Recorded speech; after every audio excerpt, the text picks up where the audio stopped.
तो इस वीडियो में हम बात करेंगे सुपर टेट 2019 में जो क्वेश्चन मैथ के आए थे उन्हें हम सारे सॉल्व करेंगे। और आपका काम क्या है, आपको लास्ट तक वीडियो में बने रहना है। मैं सही से सॉल्व करूंगा, अच्छे तरह से आपको समझ में आएंगे। कोई डाउट रहता है आप कमेंट कर देना और अगला वीडियो जो आएगा उसमें उसका सल्यूशन मिल जाएगा। तो आपको तो क्वेश्चन यहाँ पर दिख जाएगा, लेकिन हमें यहाँ दिख नहीं पाएगा। तो मेरे पास पेपर में उससे देख के बताऊंगा आप लोगों को। तो आप लोग क्वेश्चन देख सकते हैं। पहला क्वेश्चन है, एक कक्षा के 6 छात्रों की आयु मतलब वर्षों में दी गई है। क्या क्या दी गई है?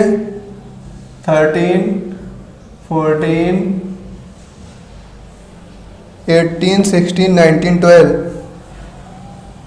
18, 16, 19 और 12 यही है ना? ठीक है। तो पूछा गया इसकी माध्यिका क्या होगी।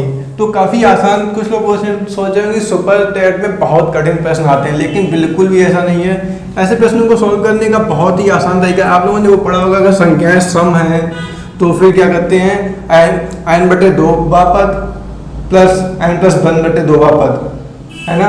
और अगर विषम है तो n/2 बापत। लेकिन इसका सिंपल तरीका क्या है, आपको पहले इसे आरोही या अवरोही क्रम में लिख लेना जैसा आप चाहें। तो सबसे पहले आएगा हमारा 12, फिर आएगा 13, फिर आएगा 14, फिर आएगा 16, फिर आएगा 18, उसके बाद आएगा 19। ठीक है, ये हमारा क्या हो गया, आरोही क्रम में। अब हम क्या करेंगे, दो तरफ से एक एक काटते जाएंगे। लास्ट में अगर 2 बच रहे हैं तो इनको जोड़ के बटे 2 कर देंगे। अगर एक संख्या बचती है तो वही हमारी हो जाएगी माध्यिका। तो 16, 14 कितना हो जाएगा, ये हो जाएंगे 30 और बट अपॉन 2 कर देंगे तो हमारा आंसर आ जाएगा 15। तो हमारा कौन सा ऑप्शन है 15? हमारा ऑप्शन नंबर बी हो जाएगा सही। तो काफी आसान था माध्यिका, इससे क्वेश्चन बन जाते हैं, बिल्कुल आसान होता है। सुपर टेट बिल्कुल भी घबराने की जरूरत नहीं है। चलिए अगला प्रश्न देखते हैं।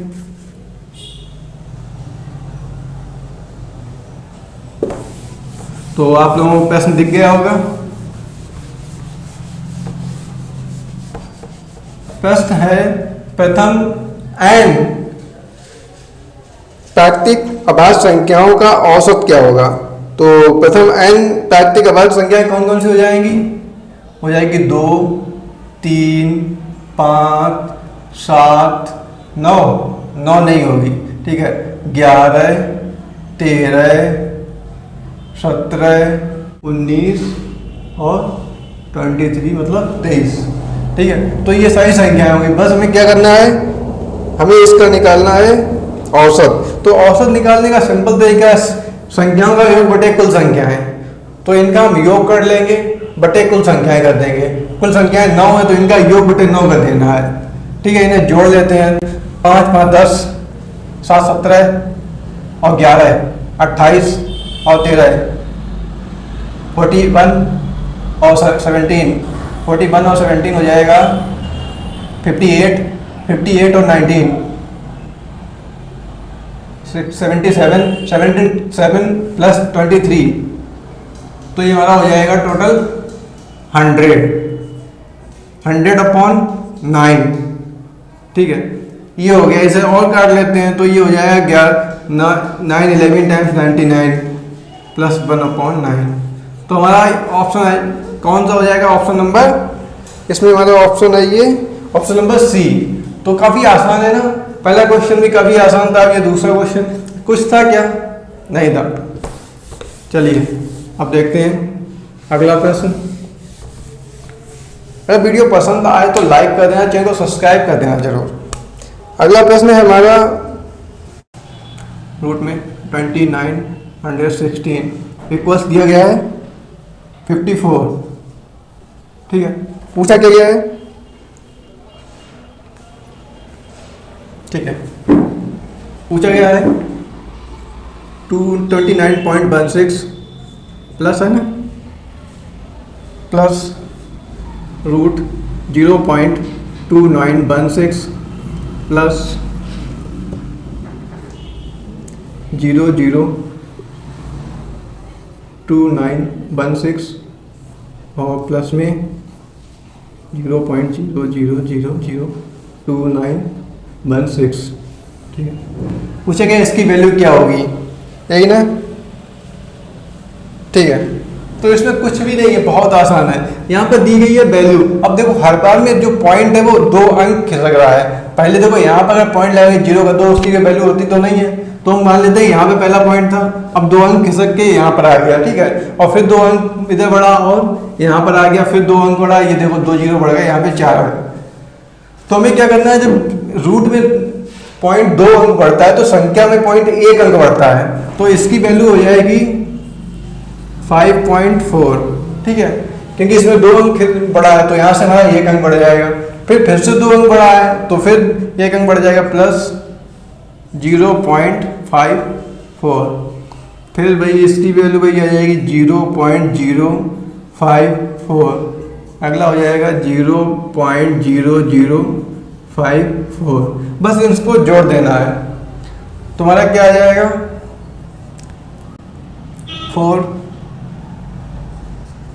फिर आएगा 5 और 4 9, उसके बाद में आएगा हमारा 5 और 4 9 और 5 और 9 7.5, तो हमारा हो गया 5.9994। तो ये हमारा ऑप्शन कौन सा है, ऑप्शन नंबर ए। तो हमारा ऑप्शन नंबर ए हो जाएगा। इसमें कोई आप लोगों को लगा कि हाँ कुछ कठिन है या कुछ भी नहीं, तो सुपर टेट में मैथ की टेंशन नहीं लेनी, मैथ रीजनिंग बिल्कुल ही नहीं। हाँ 20 नंबर की मैथ 20 नंबर की आती है, लेकिन क्वेश्चन हार्ड नहीं होते हैं। तो ये 3 क्वेश्चन हो गए, यहाँ तक कोई आपको डाउट नहीं हुआ होगा ना। एक बार और देखते हैं, दी गई थी इसकी वैल्यू दी गई थी, ये पूरा रूट है यहाँ तक, लास्ट तक देखते हैं ना, बिल्कुल सबको समझ में आ जाएगा। ठीक है, यहाँ तक वैल्यू दी गई थी, इसकी वैल्यू दी गई थी, उसके बाद हर बार पॉइंट 2 अंक खिसक रहा था इस साइड 2 अंक, तो हमने क्या किया, संख्या जो दी थी उसमें हर बार पॉइंट 1 अंक इधर खिसका के उसे जोड़ दिया। कोई डाउट है नहीं है। चलिए अगला प्रश्न देखते हैं।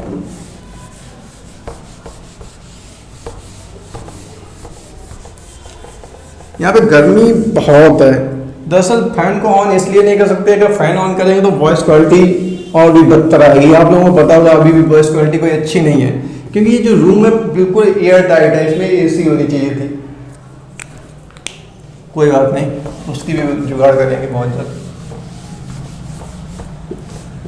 ठीक है, अगला प्रश्न हमारा आ जाएगा। अगला प्रश्न आप लोगों को दिख रहा होगा ना, ऊपर देख रहे होंगे। चलिए हमारा हम पढ़ देते हैं एक बार। 3 संख्याओं का योग 98 है। एक पहली संख्या दूसरी संख्या के बीच का अनुपात 2:3, दूसरी और तीसरी के बीच का अनुपात 5:8 है, तो तब दूसरी संख्या ज्ञात कीजिए। तो इस तरह के क्वेश्चन बहुत आसान होते हैं। हम मान लेते हैं पहली संख्या हमारी a है, ठीक है, दूसरी संख्या b है और तीसरी संख्या c है। कोई डाउट नहीं। हम क्या दिया गया है, a रेशियो b इक्वल्स कितना है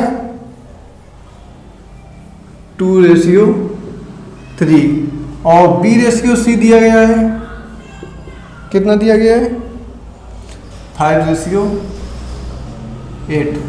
तो यहाँ पे हमें संख्या दी गई है 98, ठीक है, और ये रेशियो दे गए, मतलब अगर संख्या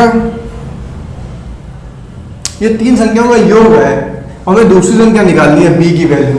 तो पहले हम क्या करेंगे, रेशियो हम निकाल लेंगे a ratio b ratio c। तो इस तरह के क्वेश्चन आपने बहुत देखे होंगे, बहुत पढ़े होंगे, जिसमें एक a रेशियो b दिया गया है और b रेशियो c दिया गया है और पूछा गया है a ratio b ratio c। सिर्फ इतना ही क्वेश्चन आ जाता है, उन्होंने थोड़ा सा ये दे दिया संख्याओं का योग हो वो। तो इस तरह के क्वेश्चन बहुत बनते हैं। और अगर आप लोगों ने एसएससी बैंक या थोड़ी बहुत तैयारी की होगी या देखा भी होगा या सही से पढ़ाई की होगी अपने, तो उसमें आपको कोई डाउट नहीं होगा। तो हमें क्या करना है, इसमें a रेशियो b रेशियो से निकालने का एक शॉर्टकट तरीका होता है। क्या होता है उसमें, हम कहते क्या है, ऐसा लिख देते हैं a रेशियो b दिया गया तो हम लिखेंगे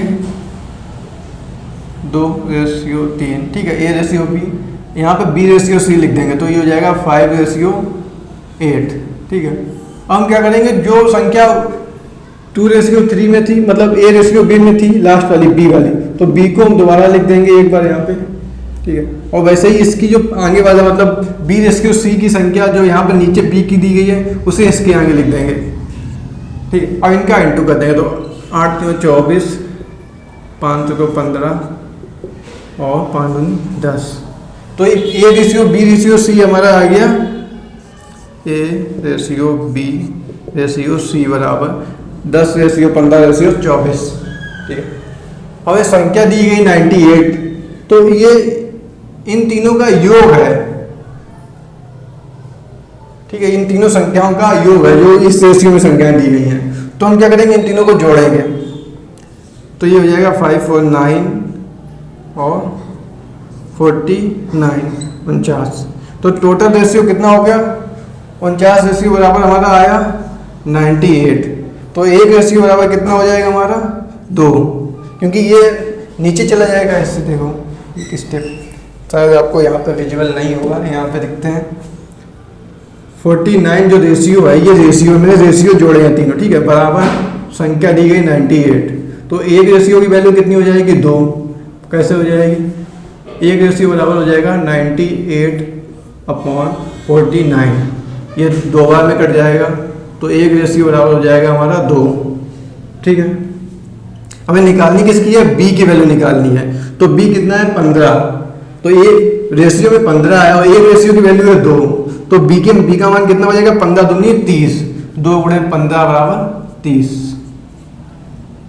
थोड़ा सा टिपिकल तो नहीं है, लेकिन कुछ है नहीं, सिंपल समझ लेते हैं। देखो हमें ए रेशियो बी दिया गया है, सॉरी, ठीक है, हमें ए रेशियो बी दिया गया है और बी रेशियो सी दिया गया है, ठीक है। हमें निकालना क्या है, A ratio B ratio C निकाल लेंगे, ठीक है। तीनों संख्याएं क्रम से आ जाएगा इनका औसत, सॉरी अनुपात। तो यहाँ पे हमने तीनों अनुपात निकालने का तरीका क्या होता है, जो संख्या दी गई हो, देखो बी को इस तरह से लिख लेते हैं, हम यहाँ पे देखते हैं ए रेशियो बी, इसका नीचे लिख देते हैं बी रेशियो सी, और जो बी होता है इसे हम यहाँ पे वैसा ही नोट कर देते हैं, और सी वो ये वाले बी को यहाँ पे, अब इनका आपस में इंटू कर देते हैं, वो यहाँ पे लिख देते हैं। वहां से हमारा A ratio B ratio C निकल आता है, तो हमने A ratio B ratio C निकाल लिया। अब ये रेशियो आ गया टोटल, हमने रेशियो को जोड़ दिया, टोटल रेशियो वो 98 के बराबर हो गया, ठीक है। तो टोटल रेशियो था 49, वो था 98 के बराबर। तो एक रेशियो की वैल्यू हो गई हमारी 2, और निकालनी किसकी वैल्यू है, बी की वैल्यू निकालनी है। बी का रेशियो 15 है, तो वैल्यू कितनी होगी, 2 का इंटू हो जाएगा 30, ठीक है। ना समझ में आया कोई बात नहीं, फिर हम बताएंगे अगले वीडियो में कभी। इस तरह का कोई दूसरा क्वेश्चन आएगा तो उसमें समझा देंगे। अभी हम पेपर सॉल्व कर लेते हैं। चलिए अगला प्रश्न देखते हैं।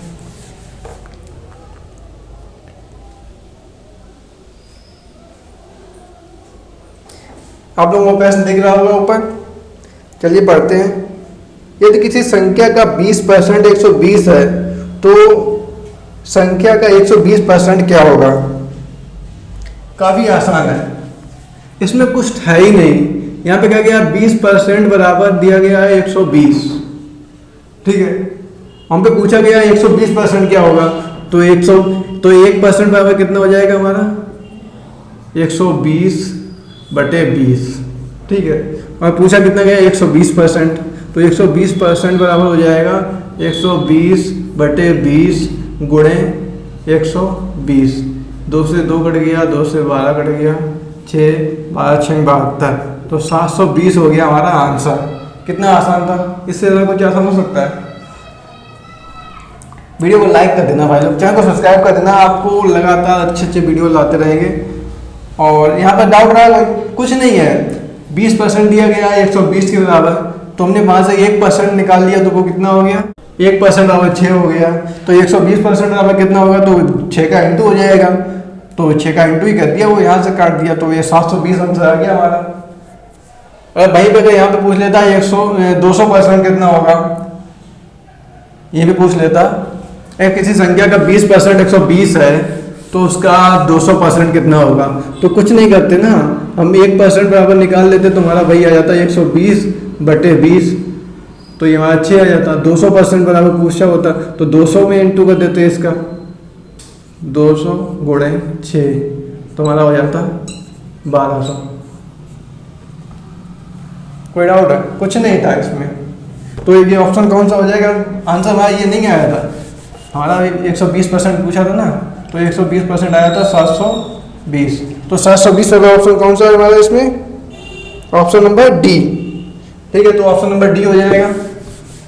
चलिए तो उम्मीद करते हैं वीडियो पसंद आया होगा। टाइम देख लेते हैं कितना लंबा हो गया वीडियो। अभी तो टाइम है। चलिए दिया गया है 1.27, इसके ऊपर बार चढ़ा हुआ है।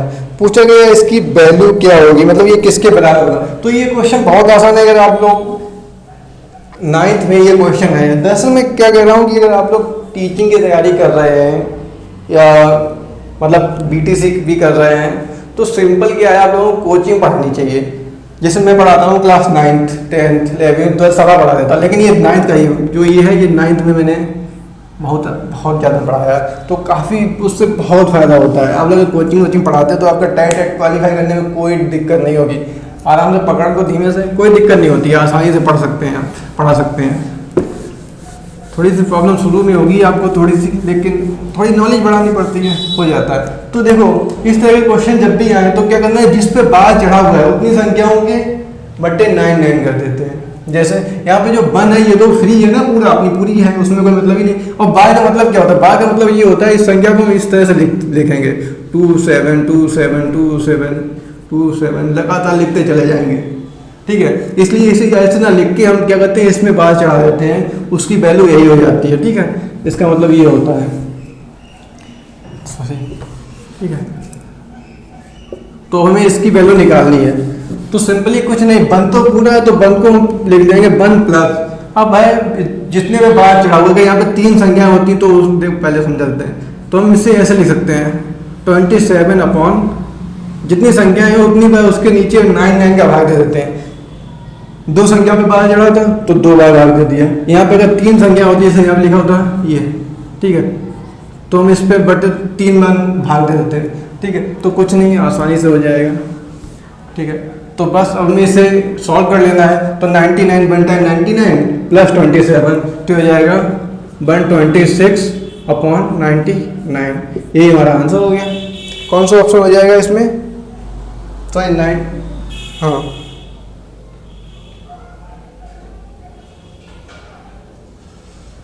ऑप्शन, सॉरी इसमें भी कट जाएगा एक बार, ये 3 से कट जाएगा, इसी वजह से ऑप्शन मैच नहीं खा रहा था। 3 से काटेंगे, 3 4 बार में 12, 3 दूनी 6 और 3 33। ठीक है, फिर कटेगा, फिर कट जाएगा 3 11 टाइम 3 14 टाइम, तो हमारा आंसर आ जाएगा 14 अपॉन 11। तो ये ऑप्शन कौन सा है हमारा? 14 अपॉन 11, ऑप्शन नंबर सी। ठीक है, तो ऑप्शन नंबर सी हो जाएगा हमारा। ठीक, तो आप लोगों को यहाँ क्वेश्चन दिख रहा है, हमें क्वेश्चन नहीं दिख रहा है, इस वजह से मुझे देखना पड़ता है अलग से। ऑप्शन भी नहीं पता होता कौन सा ऑप्शन कहाँ पे है। तो उम्मीद करते हैं समझ में आएगा। कुछ नहीं है था ना, जितनी संख्या पे बाहर चढ़ा हो उसके बटे 9 कर देते हैं। ये संख्या पॉइंट से बाहर थी, ये तो स्वतंत्र थी ना, इसकी तो वैल्यू अपनी एक थी, उसे हमने अलग लिख दिया, और इन 2 पे चढ़ा था तो बटे 9 कर दिया, बस सॉल्व कर दिया। कुछ था इसमें? कुछ नहीं है। चलिए अगला प्रश्न देखते हैं। फिर कह रहे हैं वीडियो पसंद आ गया हो तो चैनल को सब्सक्राइब जरूर कर देना। दोस्तों उससे क्या होता है, थोड़ा मोटिवेशन मिलता है अच्छे वीडियो बनाने का। अगला प्रश्न आप लोगों को दिख गया होगा। क्वेश्चन है, एक आयत की लंबाई में 25% की वृद्धि होती है, उसकी चौड़ाई में कितने % घटा दी जाए कि उसका क्षेत्रफल एक समान बना रहे। तो इसे सॉल्व करने के काफ़ी तरीके हैं, मैं सबसे शॉर्ट तरीका बताऊंगा आपको। जैसे एक आयत दिया गया है, ठीक, अब वो ये कह रहा है कि इसकी लंबाई, हाँ, इसकी लंबाई को 25% बढ़ा देते हैं।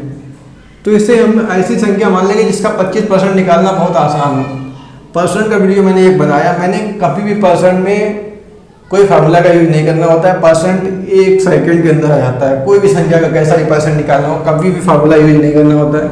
उसका मैंने वीडियो डाला है, और बताना तो दोबारा अपडेट करके डाल देंगे। तो मैंने क्या कर रहे हैं, कहा है कि 25% बढ़ा दी जाए लंबाई, ये लंबाई होती है ना, ये चौड़ाई होती है। तो हम कहे, उसने कहा है कि इसकी लंबाई को 25% बढ़ा दिया जाए तो चौड़ाई को कितना कम किया जाए कि उसके क्षेत्रफल में कोई फर्क ना पड़े। तो आयत का क्षेत्रफल होता है लंबाई गुणे चौड़ाई। हम अगर इसे 100 मान लेते हैं, दोनों को 100 मान लेते हैं। देखो कुछ लोग कहेंगे तो आयत है, वर्ग में ऐसा होता है, लेकिन हमें सॉल्व करना है, इस वजह से मान कुछ भी सकते हैं, कोई ऐसा नहीं है। और x करके करेंगे तो लंबा हो जाएगा, तो हम 100 ना मान के हम इसे 20 मान ले रहे हैं, ठीक है, क्योंकि 20 का 25% निकालना काफ़ी आसान होगा। इसको भी 20 मान लेते हैं, इसको भी 20 मान लेते हैं, ठीक है। अब क्षेत्रफल क्या होता है, लंबाई गुणे चौड़ाई। तो ठीक है, तो क्षेत्रफल हम अगर निकालेंगे तो 20 गुणे 20, तो क्षेत्रफल हमारा 400 होना चाहिए, ठीक है। अब वो कह रहा है कि हम इसकी लंबाई को 25% बढ़ाते हैं, तो 20 का 25% कितना होता है, 20 का 25% 5 होता है। अरे भाई 25% निकालने के लिए उसमें 4 का भाग दें, किसी संख्या का 25% निकालने के लिए उसमें 4 का भाग दे देते हैं। तो 20 में हम 4 का भाग देंगे तो 5 आएगा ना, तो 25% बढ़ाना है, तो 5 जो आया वो 20 का 25% आया ना, 25% आया। और हमें लंबाई को बढ़ाना है 25%, तो इसमें इसका 25% और जोड़ देते हैं, इसी संख्या में इसी का 25% और जोड़ दिया, तो वहाँ कितना हो गया 25, ठीक है। अब हमें चौड़ाई को कितना कम करना है, तो हमें इसकी हमें पता ही नहीं, तो हम इसे x मान लेते हैं, और बराबर हमारा कितना होना चाहिए, 400 ही आना चाहिए, ठीक है। यहाँ से हम x की वैल्यू निकाल लेंगे, तो x की वैल्यू निकालेंगे 400/25, तो ये हमारा किससे काटेंगे तो 25, ये कट जाएगा 16 टाइम, तो हमारा 16 हो गया, ठीक है। तो x की वैल्यू हमारी कितनी आ गई, 16 आ गई। कोई डाउट है यहाँ तक? भैया देखो हमने लंबाई और चौड़ाई को 20 मान लिया था, तो हमारा क्षेत्रफल बन रहा था 400। अब उसने कहा कि इसकी लंबाई को 25% बढ़ा दिया जाए, तो मैं लंबाई को 25% बढ़ा दिया, 25% बढ़ा दिया तो कितनी हो गई 25। और हमें चौड़ाई कितने % कम करनी है ये पूछा है, तो हमें चौड़ाई हमें पता ही नहीं कितनी कम करनी है, हमने चौड़ाई को x मान लिया, ठीक है। तो यहाँ से हमारी जो चौड़ाई वो आ गई हमारी 16, ठीक है। कितने % कम, पहले 20 थी अब 16 हो गई, कितनी 4 कम हो गई ना, पहले से 4 कम हो गई। हमें ये निकालना है 4 20 का कितना %, 4 गुणे 100/20। देखो 4 20 का 20% है, हमारी चौड़ाई कितनी कम हो गई, पहले से, पहले 20 थी अब 16 हो गई, 4 कम हो गई। तो वो 4 में ये पता करना है कितने % कम हुई है, तो हम 20 का 4 निकाल लेंगे, 20 का 4 कितने % होगा, तो इससे निकालने का तरीका ये होता है, तो इससे हम काट देंगे 20 पंचे, तो 5 चौको 20। तो हमें क्या करना है कि हमारी इसकी जो चौड़ाई है उससे 20% और कम कर देंगे, तो हमारा जो क्षेत्रफल है वो 400 ही आ जाएगा। अब देखो अब ये 25 है, अब 25 गुणे 16 करेंगे अगर हम, 25 गुणे 16, तो 25 गुणे 16 कितना हो जाएगा, ये हमारा 400 ही आ जाएगा फिर से। तो देखो उम्मीद करते हैं समझ में आया होगा, नहीं आया तो एक बार और समझा देते हैं। देखो हमने क्या किया, हमने लंबाई और चौड़ाई को 20 मान लिया, ठीक है। हमने क्या किया, उसने कहा कि लंबाई को 25% बढ़ा दो, ठीक है। तो चौड़ाई को कितना % कम करना पड़ेगी, क्षेत्रफल में कोई परिवर्तन ना हो। तो अभी मेरा क्षेत्रफल पहले 400 था, फिर हमने क्या किया, लंबाई को हमने 25% बढ़ा दिया, तो कितना हो गया, 20 का 25% होता है 5, को हमने जोड़ दिया इसमें तो 25 हो गया। और चौड़ाई हमको हमें पता ही नहीं, हमें कम की है ना, तो हमें ये नहीं पता कितनी कम करनी है, तो हमने उसे x मान लिया, इससे हमें पता चल जाएगा चौड़ाई कितनी कम हुई। यहाँ तो हमने x की वैल्यू निकाल ली, तो हमें चौड़ाई 20 की जगह कितनी करनी पड़ेगी, 16 करनी पड़ेगी, और जो 4 कम करनी पड़ेगी, मतलब संख्या में 4, तो % में कितनी होगी, तो हमें 20 का 4 कितने % होता है, तो 20 का 4 होता है 20%। जैसे ये समझ लो कि 100 का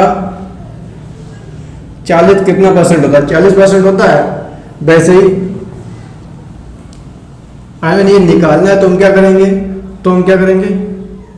40 गुणे 100/100 करेंगे ना, तो वहाँ 40 आएगा। वैसे ही हमने ये निकाल लिया। देखो कुछ लोगों को नहीं समझ में आएगा, वो लोग थोड़ा सा समझ लें, सिंपल कुछ है नहीं खास, ठीक है। तो ये एक शॉर्ट ट्रिक थी। अब मैं अगर लॉन्ग में बताऊँ तो वो आपको तुरंत समझ में आ जाएगा, इसमें थोड़ा सा कंफ्यूजन होगा, लेकिन आंसर हमारा 20% इस तरह से आसानी से आ जाएगा, कोई दिक्कत नहीं है। ठीक है, तो चलिए अब इस वीडियो में इतना ही रखते हैं। टाइम देख लेना वीडियो कितना लंबा हो गया, उस हिसाब से करते हैं।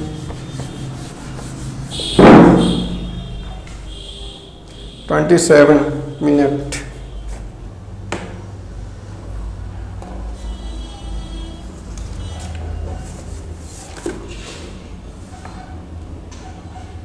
चलिए एक क्वेश्चन और देख लेते हैं, मैं सोचा हूँ कि पूरा खत्म ही हो जाए।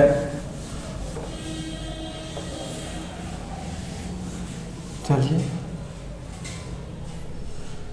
दिया गया है x square minus y square minus 9z square, x square minus y square minus 9z square plus 6/z plus 6/z, ऐसा ही ना 6/z।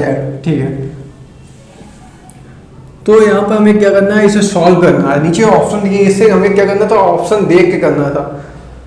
तो सिंपली यहाँ पे आप लोगों को दिख रहा होगा कि अब इसे थोड़ा सॉल्व करते हैं। X square minus y square minus, ये 9 को हम लिख सकते हैं 3 और जेड स्क्वायर है तो 3z कर देंगे, इसका होल स्क्वायर लगा देंगे प्लस 6/z। ठीक, अब यहाँ पे ये देख रहा होगा a square B square 2ab है, 3z है और 2ab करेंगे 2 3 6 हो जाएगा और बाई इसलिए वाला और z, तो ये हो जाएगा बाई, नहीं यहाँ पे माइनस कॉमन और ले लेते हैं, x square minus by square, तब माइनस कॉमन लिए तो अंदर के चिन्ह सारे पलट जाएंगे, तो ये जाएगा plus 3z square minus 6/z। अभी आप लोगों को देख रहा होगा कि ये है बाई माइनस 3z का होल स्क्वायर, तो हम यहाँ पे लिख देंगे x square minus bracket by minus 3z का होल स्क्वायर। यहाँ तक कोई डाउट नहीं। अब ये बन गया a square minus b square, इसे हम पूरे को b मान लेते हैं, इसे a, तो यहाँ पर वो फार्मूला लग जाएगा, तो ये हो जाएगा, एक बार हो जाएगा x plus by minus 3z, ठीक, और दोबारा हो जाएगा x माइनस, मेरे फ़ोन पे कॉल आ रही है, चलिए फिर भी हम जल्दी से ख़त्म करते हैं। ये हो जाएगा बाई माइनस 3z। ठीक है, तो इसे कर लेंगे, आंसर देखो मैच करता है, फिर हम बाद में आते हैं अगले वीडियो।